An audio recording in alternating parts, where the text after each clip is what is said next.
क्या आप अपने केशु को हर जगह अपने साथ लेके जाती हो? जो आप वृंदावन कब जाओगी? आप अपनी साड़ीज कहाँ से लेते हो? तीसरा क्वेश्चन है कि आप जॉब भी करते हो कि जो अगर आपके सामने कृष्णा आ जाए तो आपका रिएक्शन कैसा होगा? Hello everyone, welcome and welcome back to my channel. I hope आप सारे अच्छे होंगे, खुश होंगे और श्री जी ने खूब कृपा बरसा रखी होगी आप सब पे। तो ना मैंने कुछ दिनों पहले, एक हफ्ते के आसपास हो गया है, मैंने अपने इंस्टा पे स्टोरी पाई थी कि आप सब में से क्वेश्चन पूछो। तो कई लोगों ने ना बहुत सारे क्वेश्चन पूछे हैं। तो चलो हम वीडियो स्टार्ट करते हैं और मैं कोशिश करूंगी सबके क्वेश्चन का आंसर दूं। और अगर किसी का नहीं आया तो पहले से सॉरी। तो मैंने सबके क्वेश्चन इस नोटबुक में लिख लिया है। तो सबसे पहला है कि आपका घर कहाँ पे है? तो मैं बता दूं कि मैं पानीपत में रहती हूँ, हरियाणा में है पानीपत, और हम शुरू से पानीपत में रहते हैं, तो मेरा होम टाउन पानीपत ही है। और दूसरा है, प्रिया लाल जी का श्रृंगार आप बहुत अच्छा करते हो। लेकिन मैं आपको बता दूं, प्रिया लाल जी का श्रृंगार मैं नहीं करती हूँ, वो खुद ही कराते हैं, इसलिए तो इतना अच्छा होता है। तीसरा क्वेश्चन है कि आप जॉब भी करते हो। लेकिन मैं बता दूं कि मैं पहले जॉब करती थी 2-3 साल पहले, अब मैं घर पे ही हूँ, अब मैं कोई जॉब नहीं करती हूँ।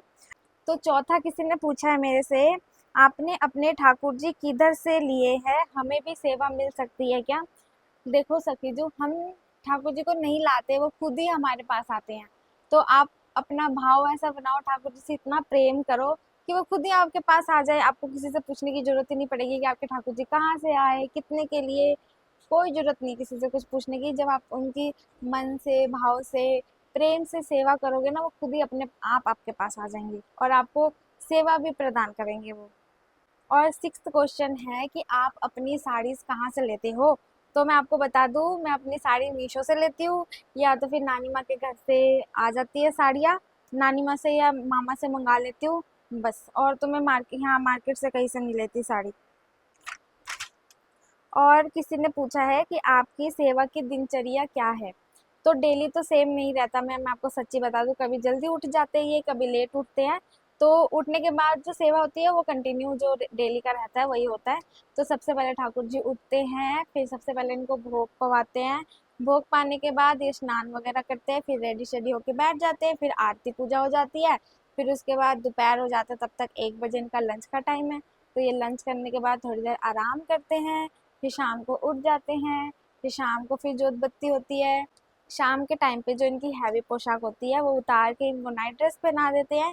फिर उसके बाद रात का डिनर करा के फिर इनको सुला देते हैं। तो अब किसी ने मेरे से पूछा है, 8th क्वेश्चन मेरा है, what is your hardest time of your life and what keep you going with it? देखो, मेरा लाइफ का सबसे हार्डेस्ट टाइम एक ही रहा है। और अगर मैं अभी सोचने जाऊँ तो वो कोई मेरा बुरा वक्त नहीं था। जो हुआ सब कुछ बहुत अच्छा हुआ।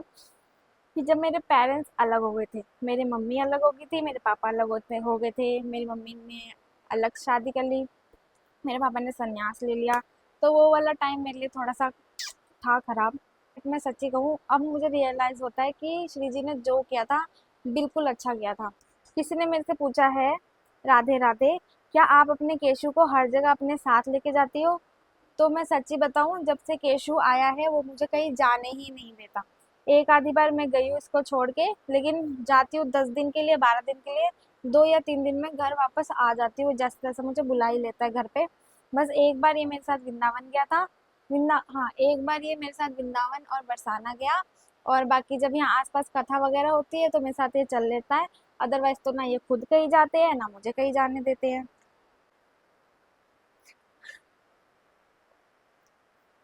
और किसी ने मुझसे पूछा है, आप केशु का विवाह कब कराएंगे?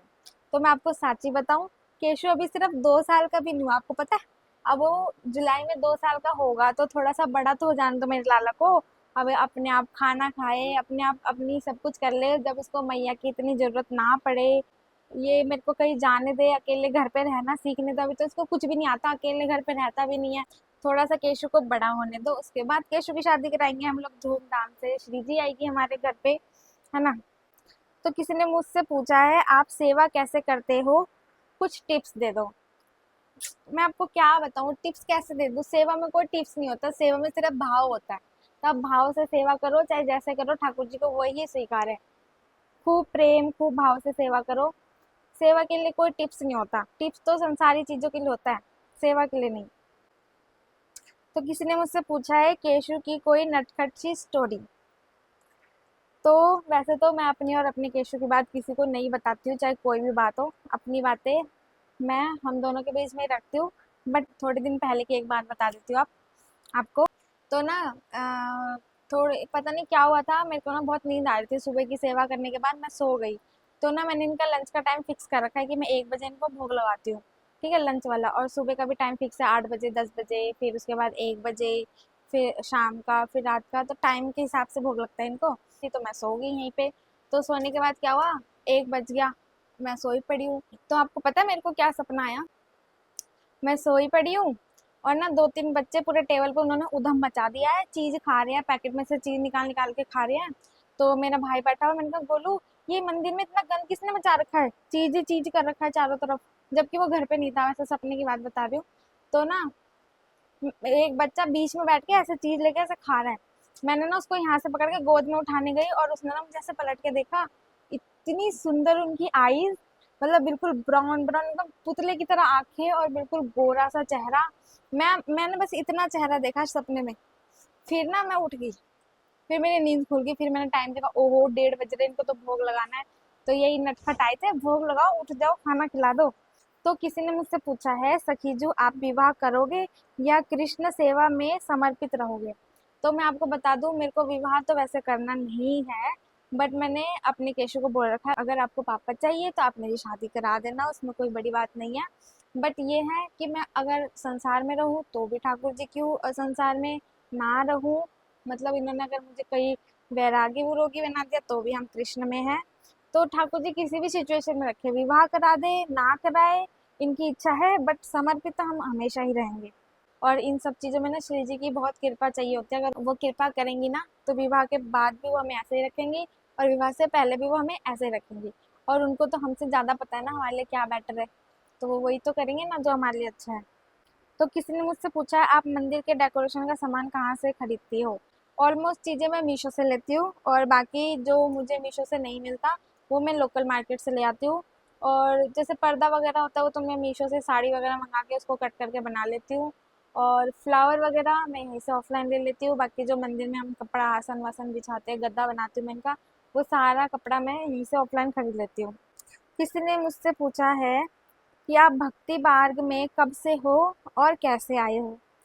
मुझे खुद नहीं पता, मैं आपको सच्ची बताऊं, मुझे खुद नहीं पता कि मैं भक्ति मार्ग में कैसे आ गई, मुझे कृष्ण से प्रेम कैसे हो गया, बिल्कुल भी नहीं पता चला ये सब कुछ कैसे हो गया। क्योंकि मैं पहले बिल्कुल नहीं मानती थी, मैं बिल्कुल संसार में रहने वाली लड़कियों में से थी, अपना खाना कमाना, अपने मस्तियाँ रहना, बड़े बड़े सपने, बहुत बड़े बड़े सपने थे, ये बनना है वो बनना है, इतने पैसे कमाने हैं, ये करना है वो करना है।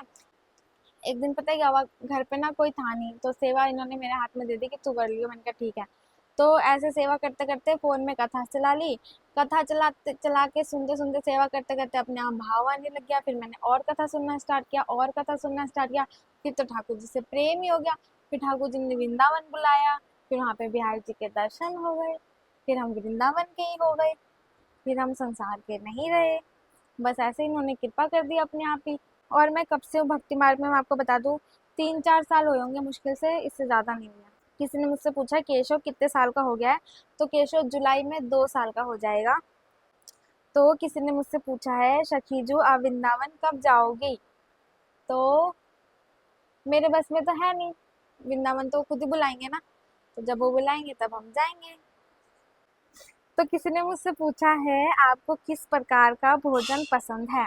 तो मैं आपको साची बताऊँ, मुझे मीठा बिल्कुल पसंद नहीं है, मैं मीठा बहुत ही कम खाती हूँ। वैसे तो कभी कभी बहुत क्रेविंग होती है मीठा खाने की, बट मैं मीठा खाती हूँ ना मुझे चक्कर आने लग जाते हैं। तो मैं ज़्यादा तीखा नमकीन यही सब खाती हूँ।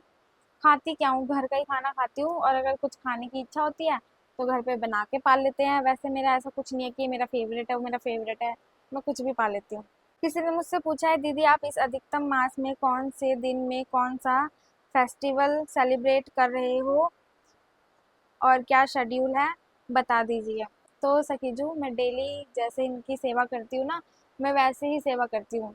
मैं मतलब आपको क्या बताऊँ, चाहे मेरे लिए रोज अधिक मास है, रोज कार्तिक मास है, रोज ही आप ठाकुर जी की अच्छे से सेवा करो, आप जब आपको ठाकुर जी से प्रेम हो जाएगा ना, आप ये नहीं देखोगे बिल्कुल कि अभी मतलब ये वाला मास है तो आज कुछ स्पेशल करते हैं, आज वो वाला मास है तो आज ये वाला स्पेशल करते हैं, नहीं। आप रोज स्पेशल करो। अगर आप प्रेम करते हो ना इनसे, तो आपके लिए रोज पुरुषोत्तम मास है, रोज ही कार्तिक मास है, रोज आप खूब रज रज के सेवा करो इनकी।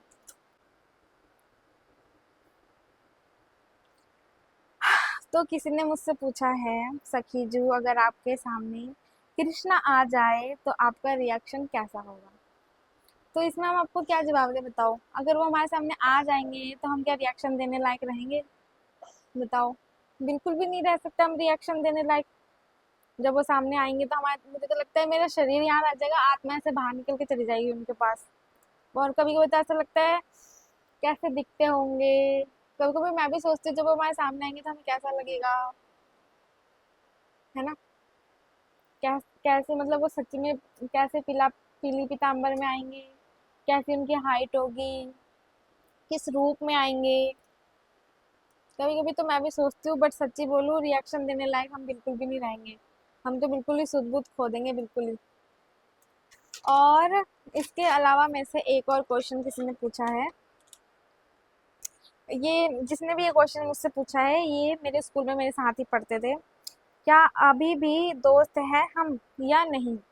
तो मैं सच्ची कहूँ, जब से मैं स्पिरिचुअल लाइन में, जब से ठाकुर जी ने मुझे लिया है ना, तो मुझे अपने आसपास वही लोग पसंद है जो कृष्ण के हैं। तो जो कृष्ण के नहीं है मैं उनको सखा नहीं मान सकती, ना मैं मानती। जो मेरे ठाकुर जी के वही मेरे आसपास जितने लोग हैं ना, वो सिर्फ कृष्णा वाले हैं। उसके अलावा चाहे मेरे रिलेटिव्स हो, मेरे फ्रेंड्स हो, चाहे मेरे कितने भी सगे हो, क्योंकि ना अगर हम कृष्णा के हैं ना तो हमारी संसारी लोगों से नहीं बनती है इतना, क्योंकि वो कुछ और बोलते हैं, हम कुछ और बोलते हैं। आधी चीज़ों में तो उनको हम लोग पागल ही लगते हैं। तो इसलिए मैं सच्ची कहूँ, अब तो मैंने सबको छोड़ ही दिया है ना। अब मेरा कोई दोस्त है ना, कोई और रिलेटिव्स है ना, कोई मेरा सगा है। जो भी है सब राधा रानी है, जो भी है सब कृष्ण ही है बस। और कोई मेरा दोस्त नहीं है इनके अलावा। बाकी इतने ही क्वेश्चन थे जो लोगों ने मुझसे पूछा था। आई होप आपको वीडियो पसंद आया होगा। Thank you for watching. हम आपको मिलेंगे अब नेक्स्ट ब्लॉग में। राधे श्याम।